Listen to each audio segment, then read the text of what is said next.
Though I'd argue that as much as we've all been hearing about this particular type of AI, GPT, it's certainly artificial, but still a ways off from the level of intelligence that I would trust to help us produce the level of content everyone claims it already is or will be capable of creating just around the corner.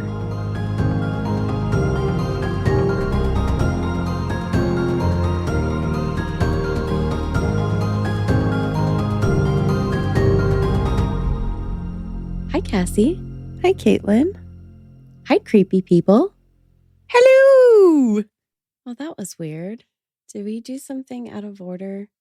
I don't know why you always end up saying it instead of me, Yeah. but I stole it from you this time, so Okay. deal with I like it.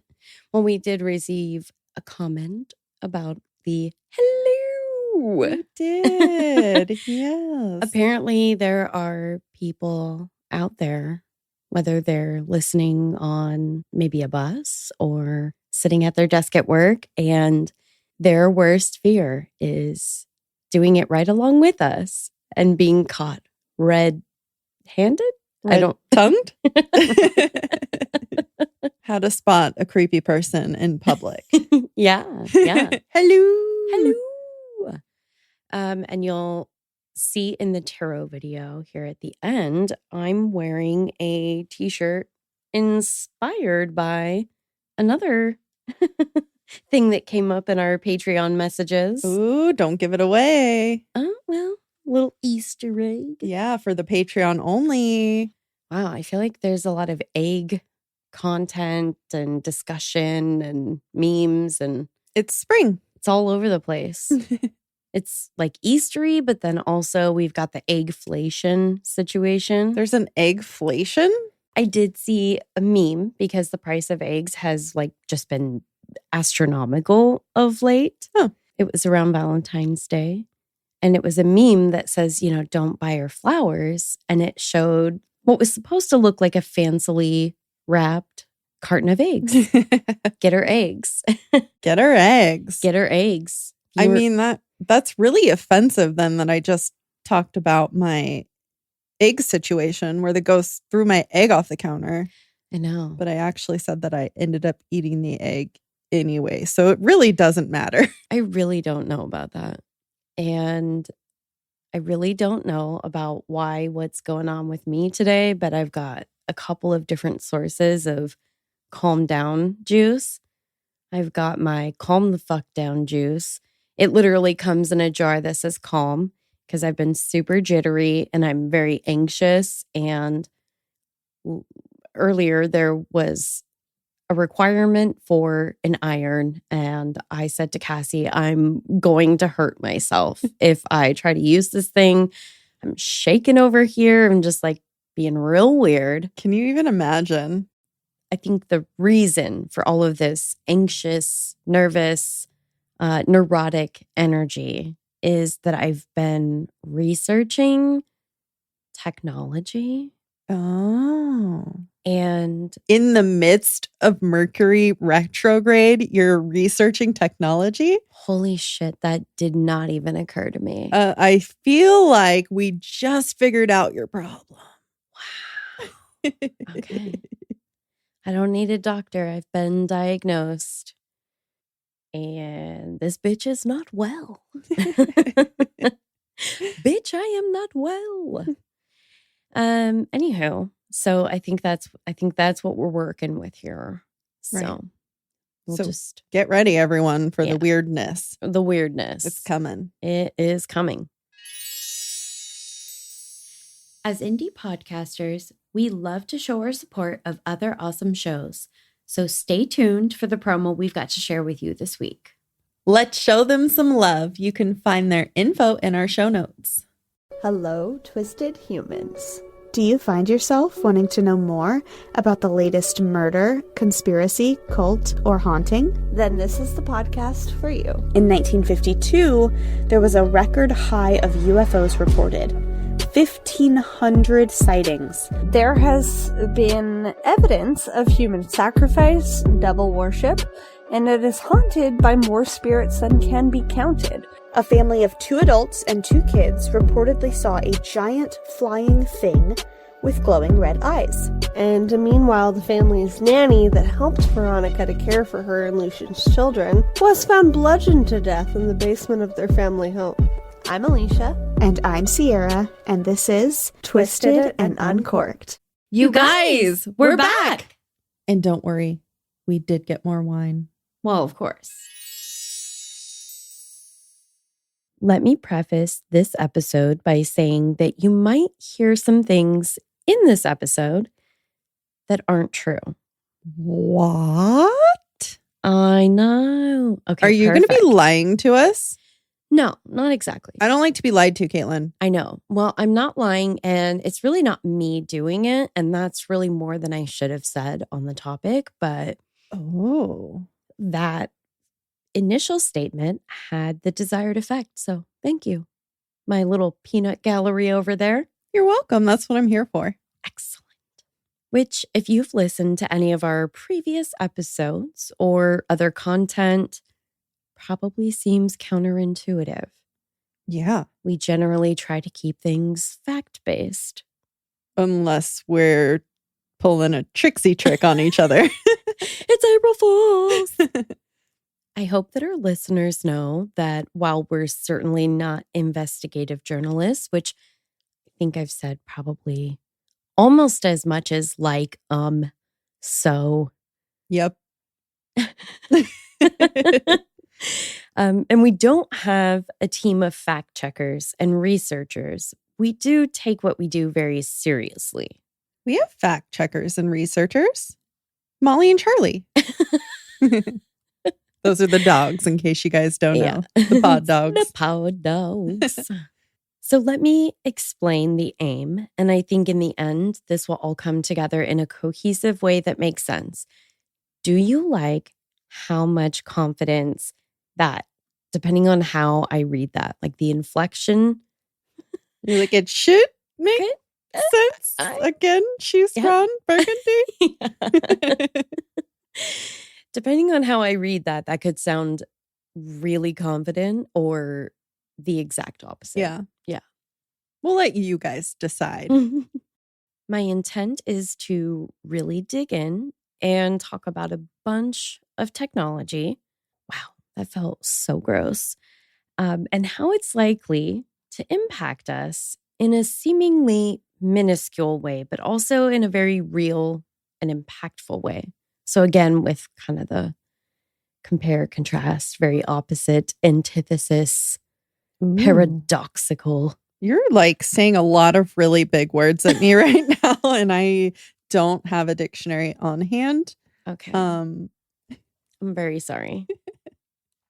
I gotta say, you're kind of scaring me though. Yeah, I feel like that's the right reaction.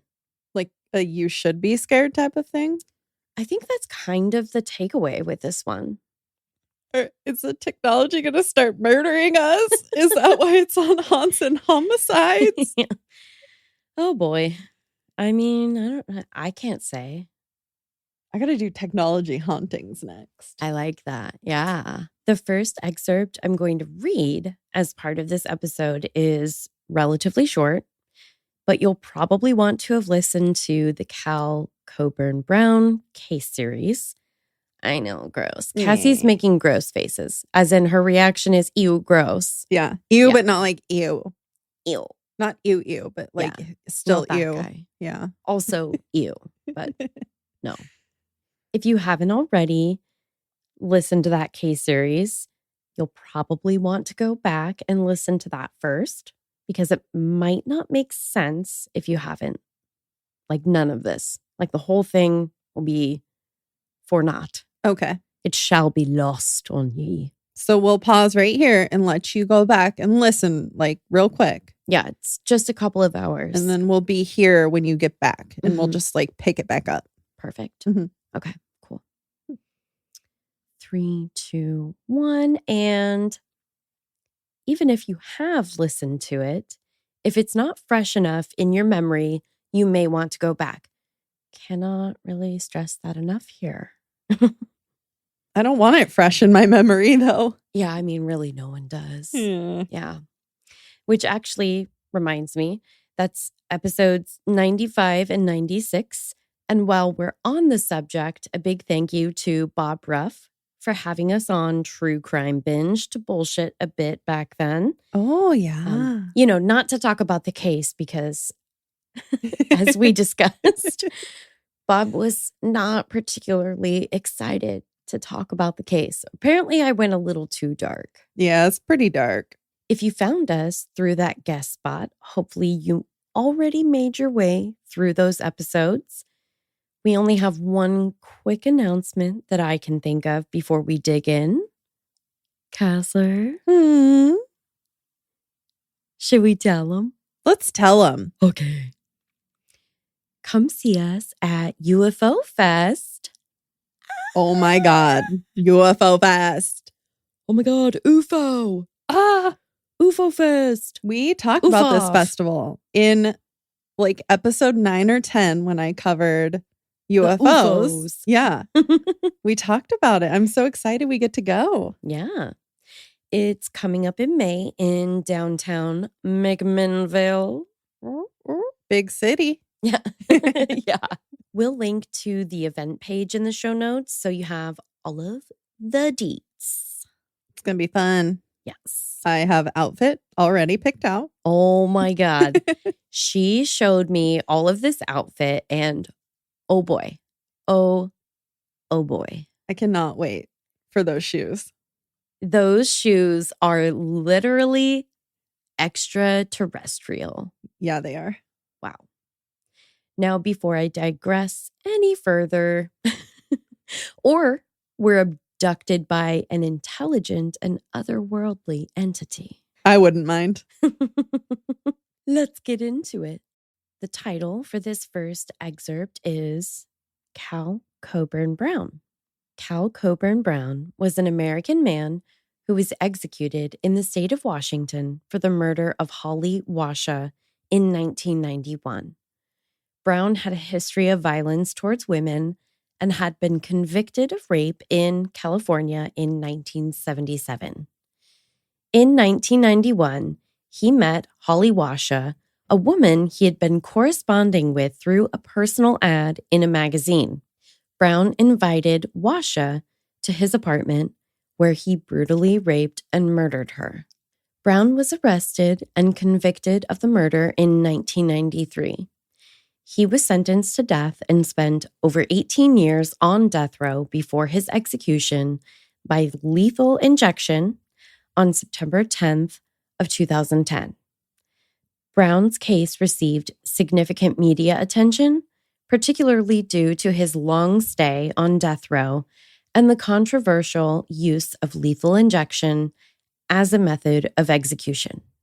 So we're not going to unpack this line by line in this moment, but let me start by just saying there are what some people might consider pretty significant inaccuracies built into this relatively short excerpt. Oh, I was going to say it sounded good to me. Yeah, that's kind of the point.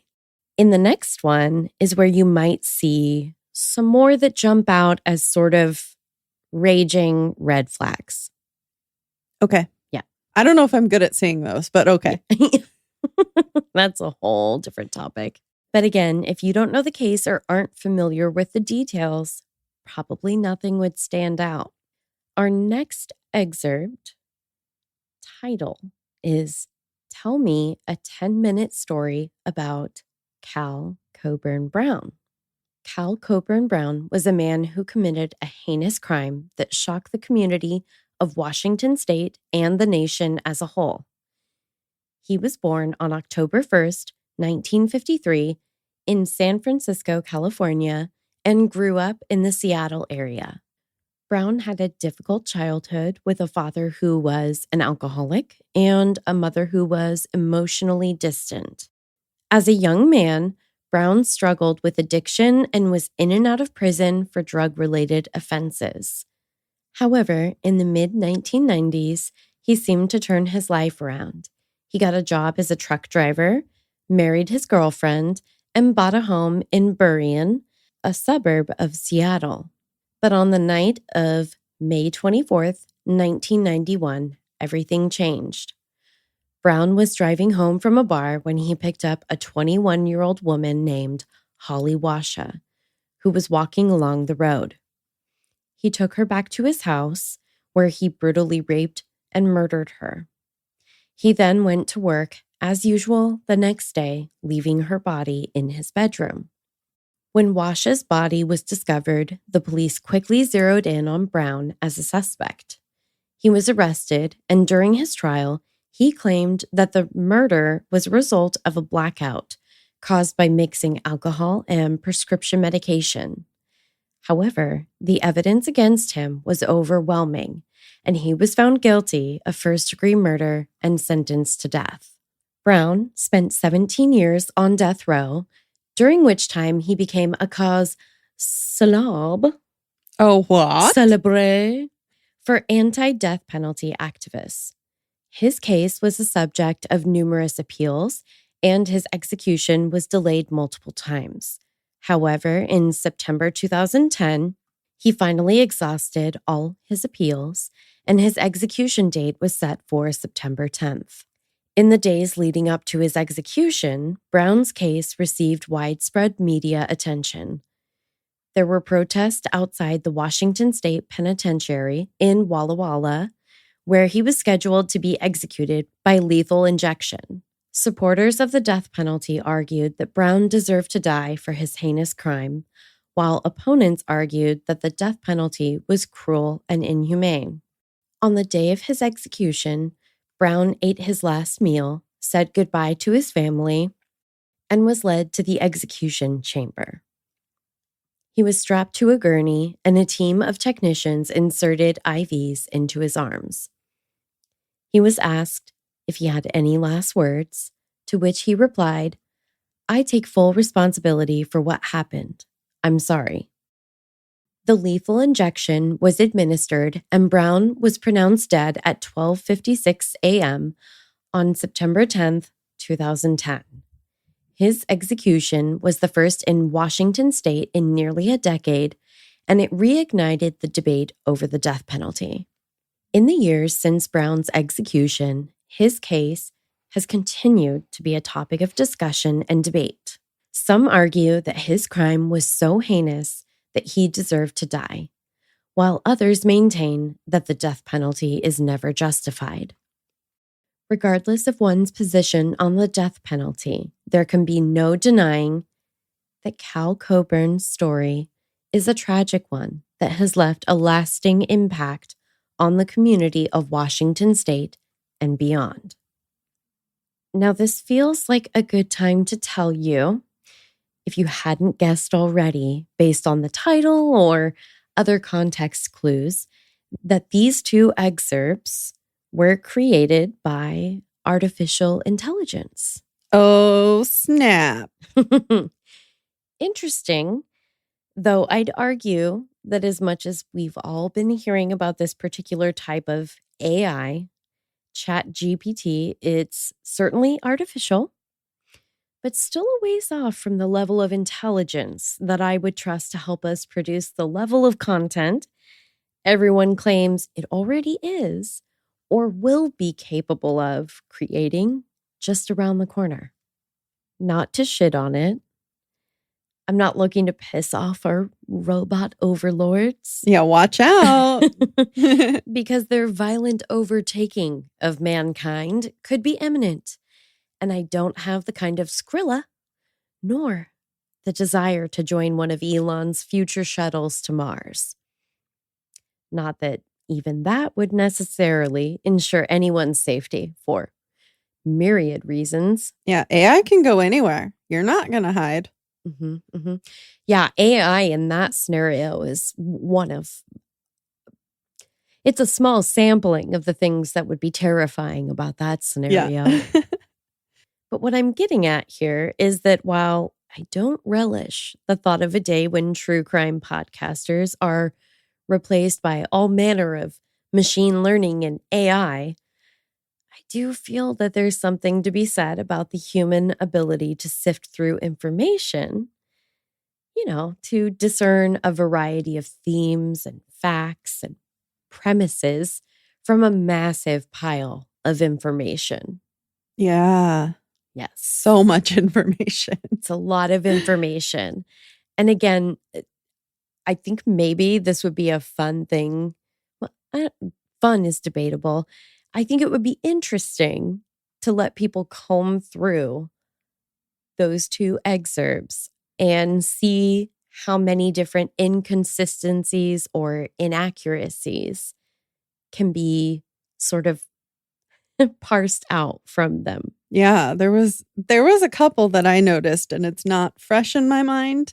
But Mhm. even I was like, Well, and even just in comparing the two, yeah. those prompts were very similar, right? We're really just talking about Cal, Coburn, Brown, and we got very different responses. Yeah, we did. Yeah. So, kind of interesting backstory with how this episode came about. And it's sort of bits and pieces. And I'll try to remember to touch on as many of the different aspects of it as I can. Before we get too far into it, I want to thank a friend of ours who actually kind of was the start of this idea.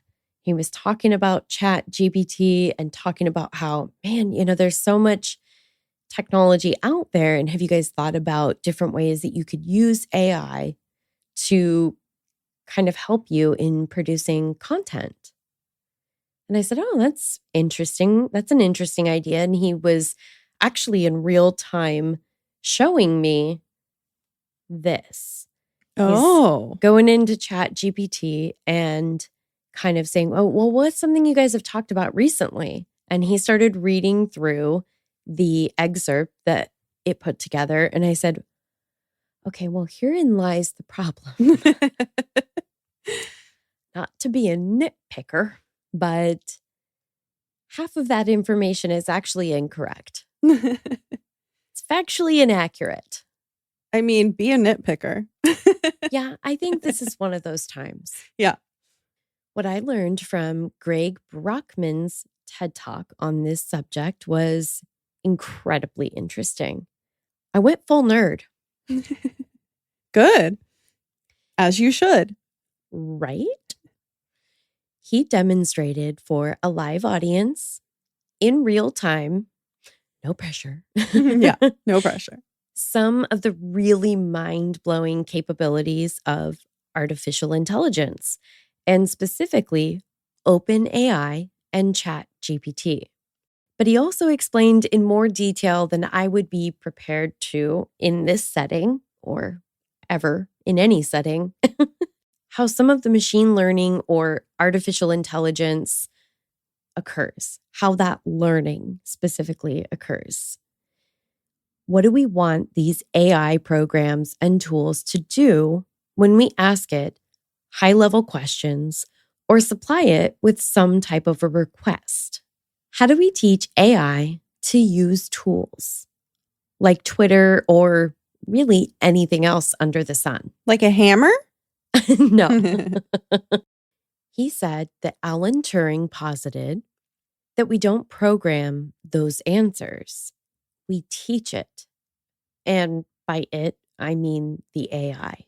It slowly builds an understanding and an ability to perform a variety of tasks by earning knowledge and feedback through a series of experiences, which, if that sounds familiar, it's essentially no different than really any of us would learn how to develop and master a new skill. Right. Okay. So that kind of brings us to one of the really inherent issues with this type of technology. And that is that the technology will only be as good as the teachers. That's a very good point. Yes. Like, who are the teachers? That's terrifying. But there's a really interesting question facing those that are kind of working on this challenge in the field. How do they provide AI with quality feedback to best, air quotes, teach without an enormous burden, one with an almost insurmountable degree of difficulty. Some would say an impractical problem, to say the least, considering that in many respects, this technology is already on the loose and out there in the wild. Yeah, it is. Did you watch the South Park episode? We've been watching South Park a little bit It's recently. like the newest episode, yeah. Oh, then no, I don't think we've seen it. It's so funny. It's about AI. I think I found a series of inquiries that shed some light on how all of this applies to someone like me, or really any creator who simply wishes, more times each and every single day than they can possibly count, that there were more hours available in each rotation of the earth. Is that a problem for most people? I've never heard of that. Sorry. That was sarcasm. Yeah. Again, we're not here to shit on the technology, but the exercise here is really about understanding some of these things we're all hearing about in the news. How some of them might be writing the news that we're hearing or reading that's talking about the technology that's writing the news. Oh, so it's like very pro AI because AI is writing it. Could be. Yeah. Yeah. I mean, there are news outlets that have used AI to produce certain content. Well, that's terrifying because where are they getting their facts? So now we're kind of getting to the gist of sort of my concern, my complaint. Yeah. But before we get to those prompts, I want to tell you about someone that reached out to us recently. You guys, everyone has been like, hey, or hello. Hello. Yeah. This person that I'm going to be sharing a little bit of our conversation was a relative of Holly Washa. Oh my goodness. We are not going to share anything identifying about this person. When they reached out, it was at a particular crossroads in my creative process most recently. It happened to be part of the culmination of this project so far, which we'll get to sharing some more details about that, but it's still in progress. Oh. I'll share some of the themes of what this person shared with me, and I think maybe that will help us tie a nice little ribbon around what I'm trying to get to here. Okay. All right. This first message says, hello. Hello. Hello. No, they didn't say hello. They were thinking it. They were thinking it, probably. I'm not a regular listener of your show, but I just finished episodes 95 and 96. One of the victims was my relative, Holly. Oh, Holly. I'm still getting chills reading this again, and I've read it so many times. Oh my gosh. I really just wanted to say thank you for the way you spoke. You both were empathetic and even pronounced our name correctly, which is, oh my God. Thank goodness. It is such a relief. Yeah. I remember driving from Nebraska to Washington with my family the first time he was supposed to be executed. It was the first time I'd heard most of the family talk openly about her. And there is still trauma to this day that came from what was taken from them. This day of execution was last minute and my family was shaken.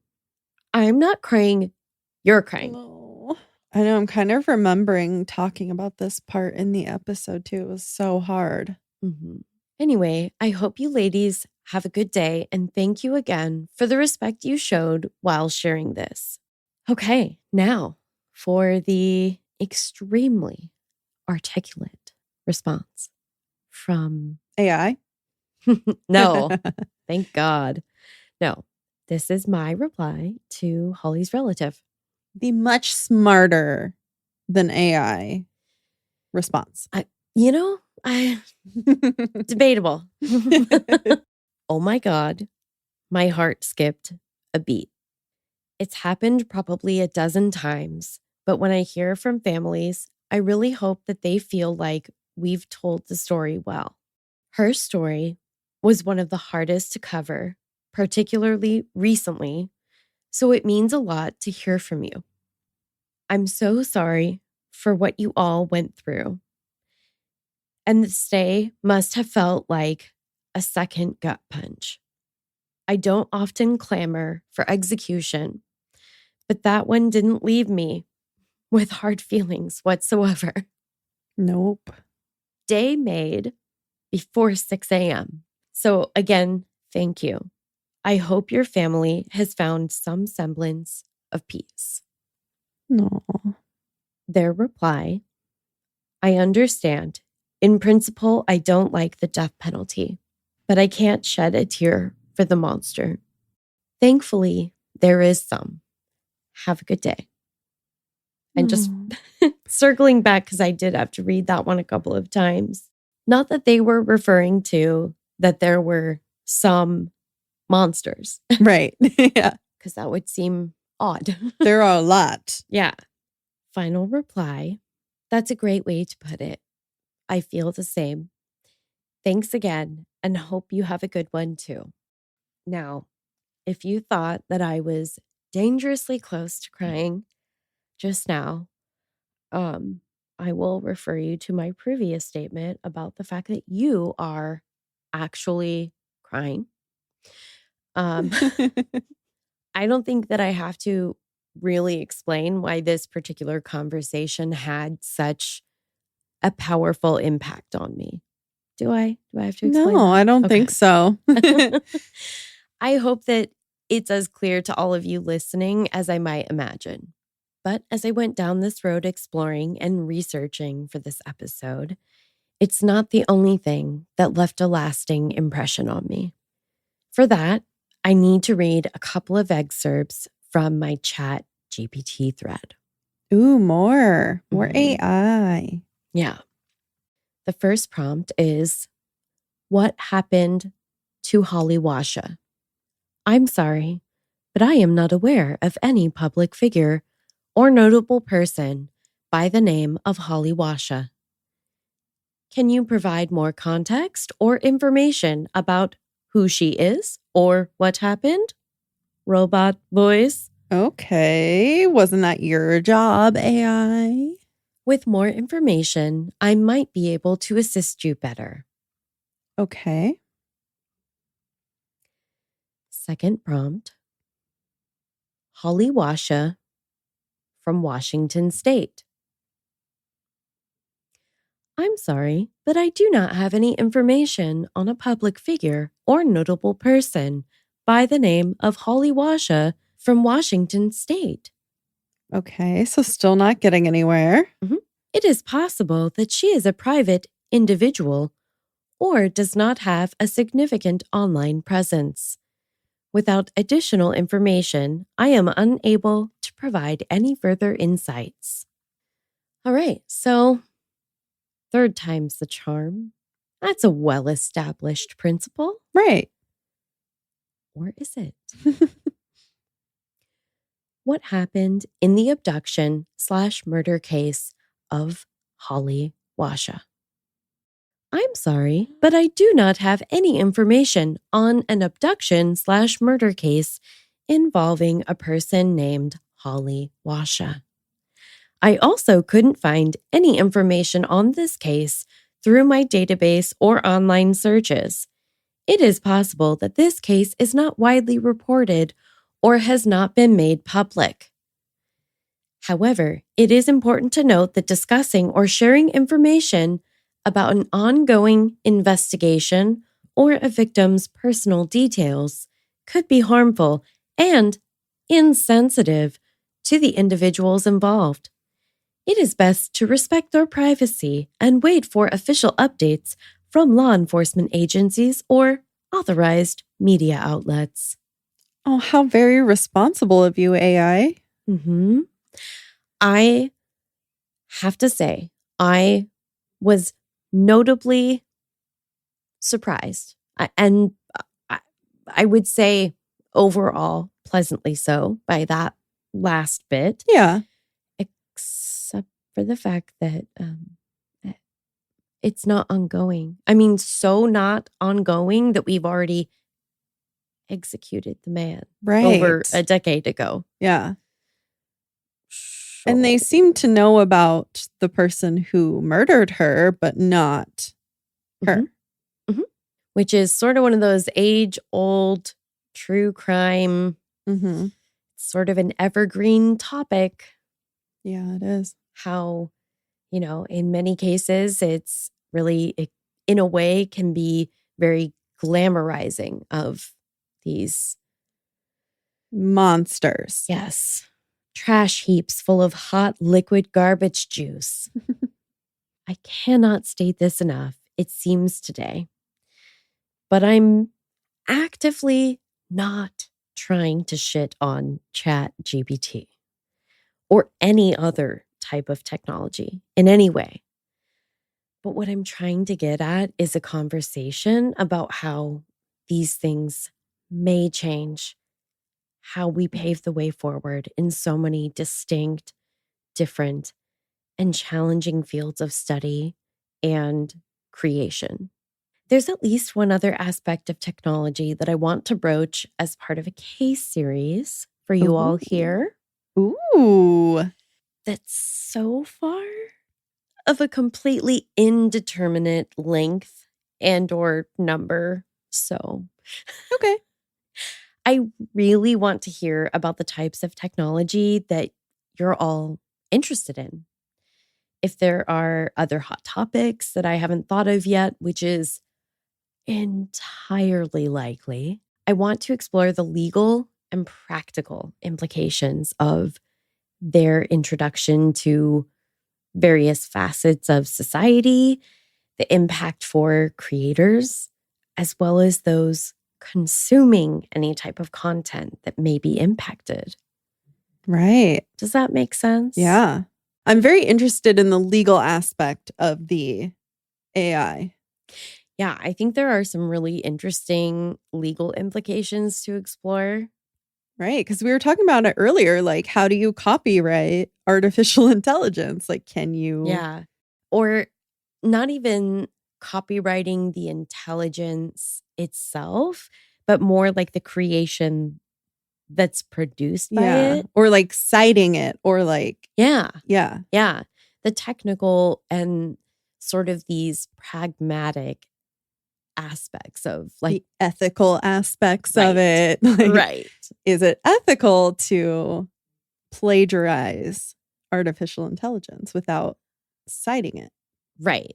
Yeah, I think you answered the question in the question where when we say plagiarize, yeah. not to be a smart ass or anything. I'm really interested in hearing your feedback and ideas. So please email us whatever you got. Shoot any links to interesting topics and articles that you find so I can inspect further. Because when it comes to true crime, more and more these days, it's inextricably linked to technology. I have a suggestion right now. Okay. Fax machines. Go. I have played around with AI a little bit. And from my experience, I think the coolest things that come out of it are like the photos. So if you tell it to, a photo of Jesus eating pizza, it'll like make that for you. I love that. Yeah. So I think that's pretty interesting. And then also with the writing, I think it turns out better if it's not like you're trying to write something factual. Yes. If it's more conceptual, then it does a really interesting job of writing. Okay. Or like making a song. Oh, interesting. Yeah. Feels like we're on the edge of an idea here. Did we have an idea? I think we did. So my genius idea was to have Patreon give us prompts or just like little words or something. And then we make a prompt with it and it tells it. and AI writes the story and we read it. Yeah. I think that would be really fun. Really fun Patreon bonus type of thing. I think so too. It's like choose your own adventure, Yeah. but for spooky, creepy stuff. We could even mix Patreon suggestions, Mm-hmm. take a little here and there, Yeah. make a completely new story. Then it's almost kind of like a Mad Libs too. It's like Yeah. choose your own adventure Mad Libs. Yeah. That sounds fun. Yeah. We're doing it. I like it. Let's do it now. Okay. Should we do some tarot? Tarot? Tarot? We do tarot here? We do. We don't have chicken bakes this time. Oh, God damn it. Cassie, Caitlin, do you know what I really want? what? A thirsty bitch sticker. Me too. Where do I get that? Nightshade Botanicals. Nightshade Botanicals. That sounds like they have plants. They do. Yeah, but this one, you see, I can't kill. But For people that actually have a green thumb like me. Nightshade Botanicals is located at 6105B Roosevelt Way Northeast in Seattle. Ooh, right here in the PNW. The Emerald City, baby. They have a repotting service. They have a houseplant consultation and plant diagnosis service. I need the bundle. You specifically. If you're not currently in Seattle, which, sorry about it, go to nightshadebotanicalsshop.com. They have a category called Gothy plants, and I am obsessed. I need it. Get me off this website right now. Why did you say chicken bake? It's literally the only thing that matters in my life now. Okay, shuffling. Think about AI, technology, the God. future, robots. All right. Did we have to? You did this You're episode. like, you picked this. That was you. Okay, so we're going to think technology and chat GPT, artificial intelligence. What'd we get? Shut the fuck up. Does it have a robot on it? It's the death card in okay. reverse. Interesting. Wowzers. Can I get the little bitty book from the PNW deck? This is card number 13. I've been seeing it a lot because I was dealing with stickers earlier. Interesting that it came up too. And I was like, look at all these death stickers we have. Okay.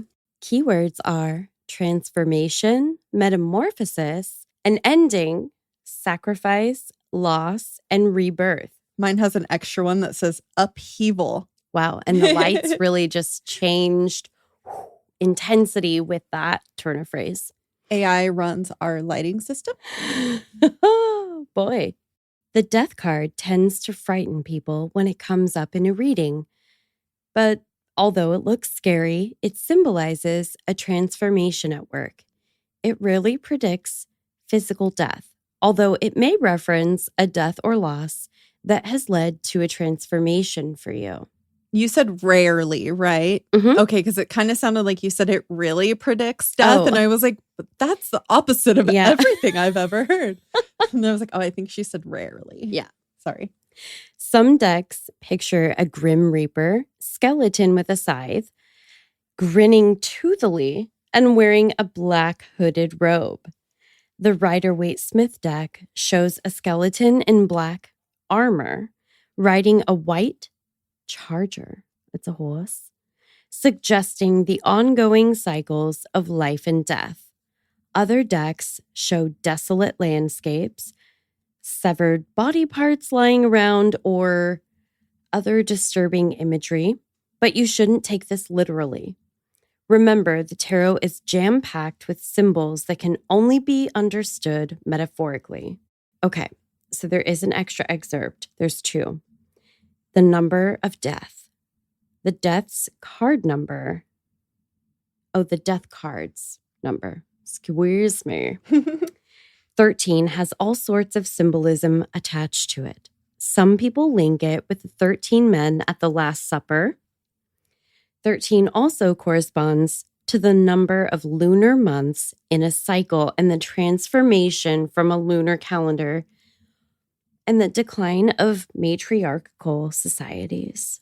Interesting, because we have like a little moon thing cycle going on here. And do you recall I got something else when our charm casting arrived that I almost put out? And I said, you know what? I got to stop. I'm making this altar a lot. Yeah. And you guys, it was a moon phase. It was. Moon phase candles. Wow. That's cool.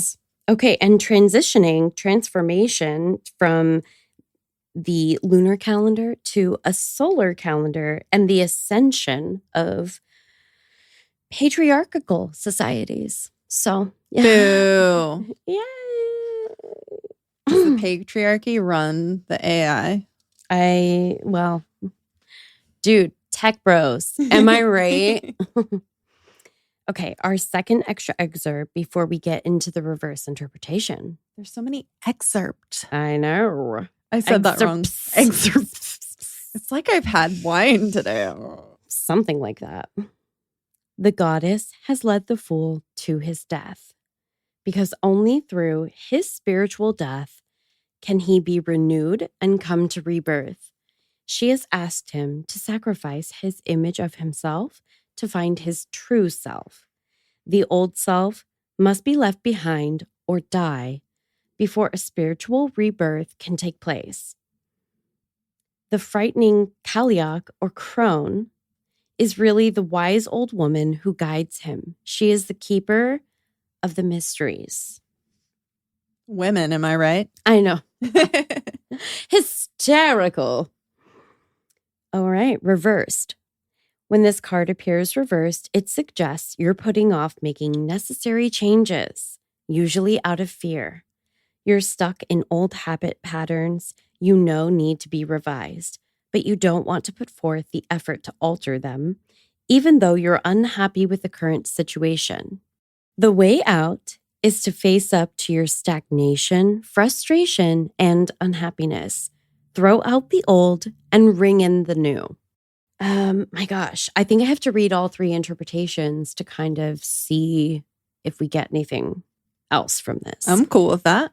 In a reading about money, you may be unwilling to let go of a bad investment or fear taking a chance on something new. Perhaps irresponsible spending habits are undermining you. Although you worry about your financial stability, you refuse to make changes. If the reading is about your job, insecurity or fear may cause you to stay in a dead-end position instead of cutting loose and moving on to something better.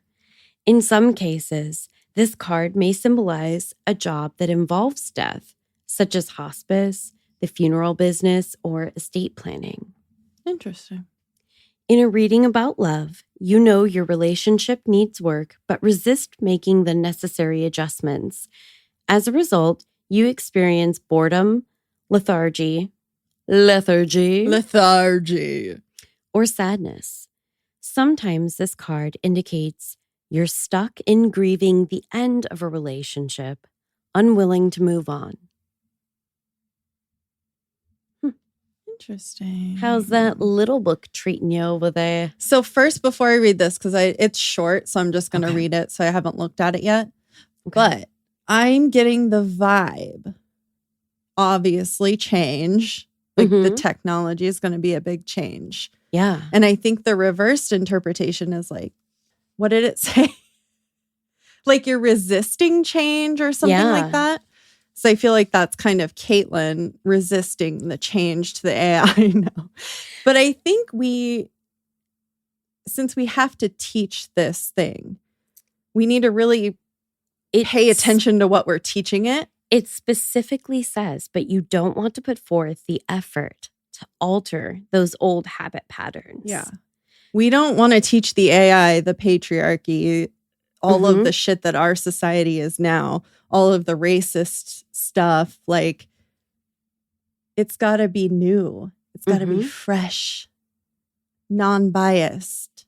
Yeah, I think that's kind of where I was picking up on that too. Yeah. because I feel like I'm very much, especially after this experience, resistant to the idea that, I wouldn't at this point feel comfortable saying, oh, I'm going to have AI generate show notes or, right. I mean, God forbid, the entire, the content of an episode. That just, but I do think, it does. And I do think that this technology and all of the teaching that goes into it, that's where it's like, it's change and it's scary. And I think it's very reminiscent of the death card, where it looks scary on the surface, and it very much could be. But depending on who's got their hands in the pot, it's a lot about how you interpret, how you teach. I like that. Yeah. That makes sense for me. Okay, good. Okay. Good. Sometimes I'm not very eloquent in what I'm trying to say. No, but I think that was perfect. Thanks. Perfect. Okay, so I'm going to read this thing, and I have no idea what it says. Okay. Death grows from death.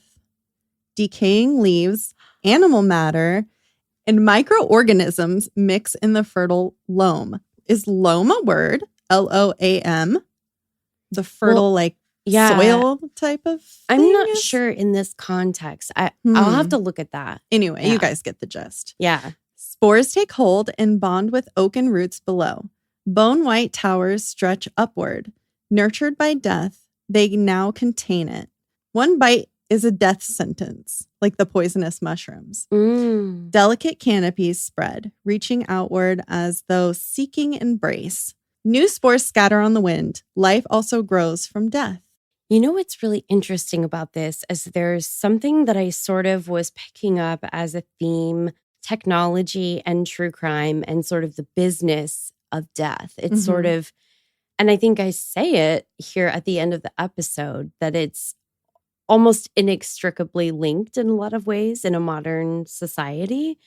And a lot of the imagery in that description is very reminiscent of some of the AI generated art for the principles of this episode. And that is freaking me the fuck out. Oh. There are some very definite parallels, and I'm really interested to see what people think about kind of hearing that interpretation side by side with seeing the images that we get from.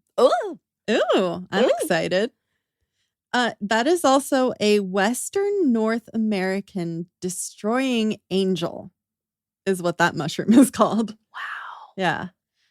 Also, maybe that should be Holly's nickname. She's literally a destroying mushroom. Like, from her death, sprouted this thing that then shot up through the ground and killed the guy responsible for her own death. Wow. Is that too dark? I don't think so. I mean, Can it kind of goes that? with It's very dark. But what that said, too. Like, death comes from death.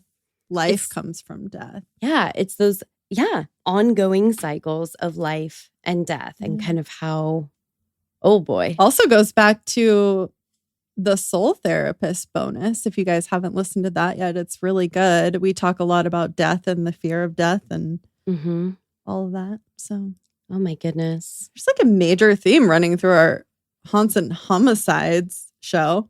Yeah. Death? What? Lots of death. Who would have thought, with both haunts and homicides? Who's to say? But it seems like there's some sort of a, I don't know, common thread. Maybe. Weird. What do you guys think? Have a creepy ass day.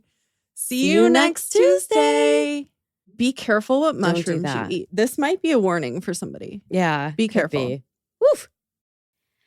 So for all of you that are listening, if you have any true crime or paranormal stories that you want us to share, maybe with the whole Pacific Northwest. Yes, we would love to read them on the pod. Yes, we will read them out loud. Not just in our heads. Yes. They don't have to be from the Pacific Northwest if you would like to share. Email us at pnwhauntsandhomicides@gmail.com. It's all spelled out, no special characters. Super duper easy peasy. Follow us on Instagram and Facebook. Same thing as the email at PNW Haunts and Homicides, all spelled out, no special characters. Please also rate and review us on whatever platform you're listening to, and check out our stories on social media because our meme game is hot. Agreed. And if you agree, like Caitlin, you can also find us on Patreon and support the show. Bitchin'.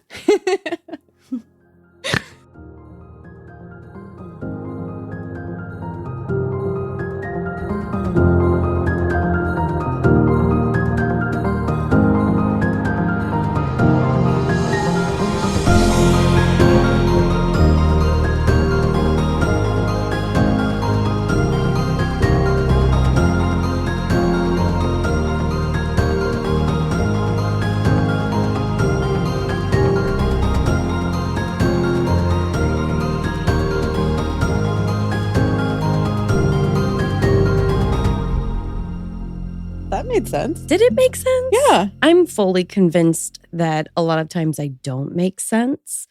Some of you are already aware of this. One of my favorite pastimes, a real go-to, if you will, is gaslighting myself. Mm-hmm.